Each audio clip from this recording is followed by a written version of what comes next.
Kaya pala ganito ang naging resulta ng kapalaran ko. Kasi alam ng Diyos na kaya ko. Sa edad kong to, napagod na akong magmadali. Kaya lahat ng ginagawa ko ngayon, ini-enjoy ko na lang. Siguro sa dami na rin ng aking pinagdaanan, napagtanto ko na ang buhay ay mas malawak at mas mahiwaga pa sa mga problemang dumarating sa buhay natin. Tumatanda na tayo, baka sa kakahabol natin sa masagana at maayos na buhay, ay hindi na natin na-enjoy ang buhay. Baka nabubuhay na lang tayo dahil nape-pressure tayo sa sasabihin ng ibang tao.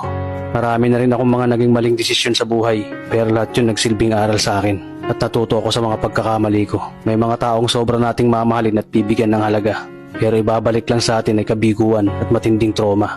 Kaya wag nating lilingunin ng mga taong tulad nila dahil mas payapa kapag hindi ka na interesadong malaman pa kung ano pang balita sa kanila. At wag mong idepende ang sarili mo sa kahit kanino. Tandaan mo, kahit sarili mong anino, iiwan ka din nito kapag madilim na ang paligid mo. Kailangan natin matutunan na huwag ikumpara ang sarili natin sa iba dahil hindi natin laban ang laban nila. Karera mo to, di nila karera. Dahil ang buhay ay hindi naman nasusukat sa kung sino ang mayaman, kundi kung sino ang payapa.